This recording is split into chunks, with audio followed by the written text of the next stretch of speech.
Jesus é e sempre foi o herege dos hereges. E eu estou dizendo isso porque ele sempre foi uma grande inspiração para os hereges ao longo da história dos últimos 2000 anos. E quando eu estou falando que Jesus é um herege, eu não estou dizendo simplesmente que ele distorceu um dogma ou distorceu uma doutrina judaica para uso próprio, para se beneficiar com isso e acabou criando um outro dogma, uma outra doutrina aprisionante. Porque a maioria dos hereges, o que eles fazem é isso. Às vezes tem uma má interpretação sobre algum ponto, de alguma doutrina, nesse caso que eu estou falando sobre a doutrina cristã, e ou ele faz isso por ignorância, burrice, ou faz isso por má fé. E obviamente se faz por má fé porque ele está querendo outros adeptos, está querendo formar ali o grupo de seguidores dele, o grupo de escravos intelectuais e espirituais dele. No entanto, quando eu estou chamando Jesus de o herege dos hereges, eu estou dizendo que ele veio perverter e distorcer e de algum modo fazer desaparecer todas as doutrinas humanas contrárias à vida. Justamente por isso, a fala dele, a palavra dele, a mensagem dele causou tanto ódio em tantos líderes religiosos durante tantos séculos. E até hoje, os cristãos principalmente não conseguem entender a proposta da mensagem de Jesus. Não conseguem entender o amor, porque eles ficam presos em doutrinas, em normas sobre o que se pode e o que não se pode comer, o que pode e o que não se pode vestir, o que pode e o que não se pode fazer. Mas aí acabam esquecendo do primordial, do princípio primordial, que não é um dogma, mas é um princípio que foi pregado por Cristo, que é o princípio do amai-vos uns aos outros, e é a partir daí que as nossas atitudes têm que funcionar na realidade e no mundo ao nosso redor. Eu queria ler um trecho aqui do que Paulo escreve aos Coríntios, e ele também está chamando Jesus de herege, mas não com esse termo, mas usando aí outros termos, mas para designar Jesus como o grande herege histórico. E naquele momento, obviamente, não deixava de ser um herege, como nunca deixou de ser. E aí ele diz o seguinte, na primeira carta que ele escreve aos Coríntios, lá no primeiro capítulo, no verso 18, ele diz: pois a palavra da cruz é loucura para os que perecem, mas para nós que somos salvos, que cremos, é o poder de Deus. Pois está escrito: destruirei a sabedoria dos sábios, aniquilarei a inteligência dos inteligentes. Onde está o sábio? Onde está o mestre da lei? Onde está o questionador deste século? Não tornou Deus louca a sabedoria deste mundo? Visto que na sabedoria de Deus o mundo não conheceu a Deus por sua própria sabedoria, aprove a Deus salvar os que nele creem pela loucura da pregação.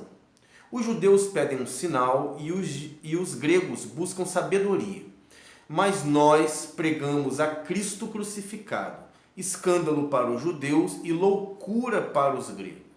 Então o que Paulo estava dizendo, e olha que Paulo era um sujeito que estava integrado na cultura do Império Romano, porque ele era um judeu da diáspora, então ele não vivia em Jerusalém, nem era de Jerusalém, não era um judeu israelita, ele era um judeu da diáspora, mas ele era também um cidadão romano.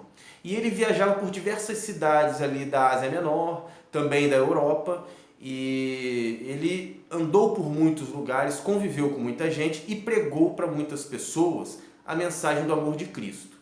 E com o tempo ele se deu conta de que para os judeus, como ele bem sabia, porque ele já tinha sido judeu, a mensagem de Jesus era um grande escândalo, porque era de fato, ele nasceu na cultura judaica, ele surgiu como o Messias esperado pelos judeus, só que ele decepcionou os judeus, porque os judeus queriam um líder político e Jesus foi um líder espiritual. Então, só por conta disso, ele querer se auto-intitular o Messias já era uma grande heresia. Não é à toa que muitos cristãos foram mortos por judeus por acreditarem nisso.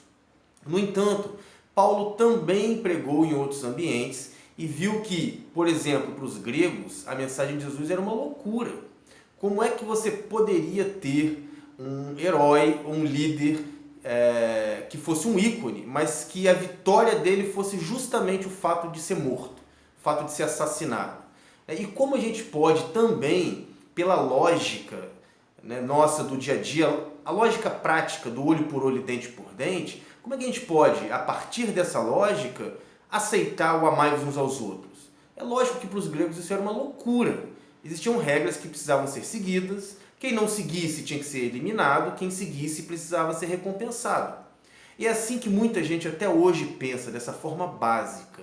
E é por isso que a mensagem de Jesus até hoje é uma loucura, um escândalo. Porque quando você prega na essência, um cara que tem uma dificuldade enorme de perdoar o erro dos outros, aí você vai e diz que Jesus propõe o perdão, propõe, se você levar um tapa na face, oferecer a outra face, ou seja, dar uma outra chance. É claro que isso é um escândalo, é claro que isso é uma loucura, porque isso trabalha contra os desejos que ele tem de se vingar, de criar sua justiça própria, né, e de fazer ou de perpetuar essa lógica humana que já existe há muito tempo. Não é à toa que Jesus era odiado por autoridades na época dele, e até hoje aqueles que pregam verdadeiramente a mensagem de Jesus são incompreendidos ou são postos de lado e são ouvidos apenas por aqueles que de fato também buscam essa verdade que torna a vida mais leve, que é a verdade do amai-vos uns aos outros.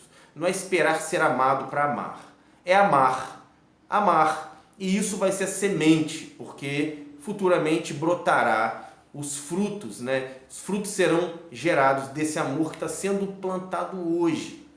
Então, se essa reflexão fez sentido para você, ajudou você de algum modo, peço que você se inscreva no canal, passe esse vídeo para alguém se você achar que pode ajudar essa pessoa em suas reflexões, e daqui a pouco eu volto com outras sementes de reflexão.